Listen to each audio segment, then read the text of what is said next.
আল্লাহ সাক্ষী, আপনাদের ঋণ পরিশোধ করার কোন শক্তি আমাদের নাই। আমরা চিরজীবনের জন্য আপনাদের কাছে কৃতজ্ঞ। মহান রবের কাছে, প্রভুর কাছে দোয়া করি, এই জগতে আপনারা এই মজলুমদেরকে যেভাবে আশ্রয় দিয়েছেন, আল্লাহ যেন তার জান্নাতের কুলে আপনাদেরকে আশ্রয় দেন।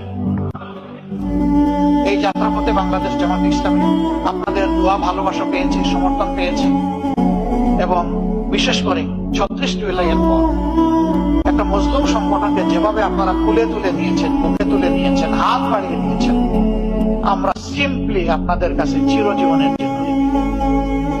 প্রিয় দেশবাসী, আমাদের এমন একটা সময় ছিল আমরা আমাদের কোনো ঠিকানা খুঁজে পেতাম না। সেই সময়টা আপনারা আমাদেরকে আশ্রয় দিয়েছেন।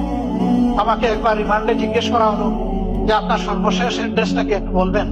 আমি বললাম কোনটা বলবো? বলে যে কোনটা মানে? আমার তো শত শত অ্যাড্রেস। বলে স্যার, এই অবস্থায় আপনি আমাদের সাথে একটু হালকা আনন্দ ভাগাভাগি বলছিল, মস্করা করতে পারেন। নো, আমি মস্করা করছি না, দিস ইজ রিয়েলিটি। বলছিল আপনি কি একটু বুঝিয়ে বলবেন আপনি কিভাবে শত শত বাড়ির এবং ঠিকানার মালিক? আমি বলেছিলাম যে এই যে আপনাদেরকে ডিউটি দেওয়া হয়েছে, আমাদের পিছনে লাগিয়ে দেওয়া হয়েছে, এই কারণে কোন বাড়িতে 1 রাত, 2 রাত, 1 সপ্তাহ, 2 সপ্তাহ, 1 মাস এরকম করেই আমাদের গত 15 বছর কেটেছে। এখন কোনটা বলবো? বলে যে আপনারা প্রেজেন্ট অ্যাড্রেস আমাদের লাগবে না। আমাদেরকে আশ্রয় দেওয়ার মানে ছিল নিশ্চিত ভাবে জীবন, ইজ্জত এবং সম্পদের ঝুঁকি নেওয়া। আমাদেরকে ধরতে গিয়ে আশ্রয়দাতাকে ধরেছে, আমাদেরকে ছেড়ে দিয়েছে, কিন্তু ঝাল মিটিয়েছে আশ্রয়দাতার উপর। তুমি কেন এদেরকে আশ্রয় দিলে? That was the reality of Bangladesh. এই সময় আমাদেরকে তারা আশ্রয় দিয়েছে, আমাদের দিকে হাত বাড়িয়ে দিয়েছেন, সান্ত্বনা দিয়েছেন, সাহস জুগিয়েছেন, দোয়া করেছেন। আল্লাহ সাক্ষী, আপনাদের ঋণ পরিশোধ করার কোন শক্তি আমাদের নাই। আমরা চিরজীবনের জন্য আপনাদের কাছে কৃতজ্ঞ। মহান রবের কাছে, প্রভুর কাছে দোয়া করি, এই জগতে আপনারা এই মজলুমদেরকে যেভাবে আশ্রয় দিয়েছেন, আল্লাহ যেন তার জান্নাতের কুলে আপনাদেরকে আশ্রয় দেন। প্রিয় দেশবাসী,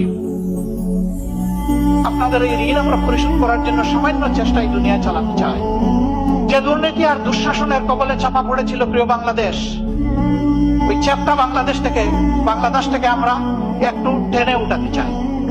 সেদিন যেভাবে হাত বাড়িয়ে দিয়েছিলেন, আজকেও আশা করি আপনারা আমাদের দিকে হাত বাড়িয়ে দেবেন।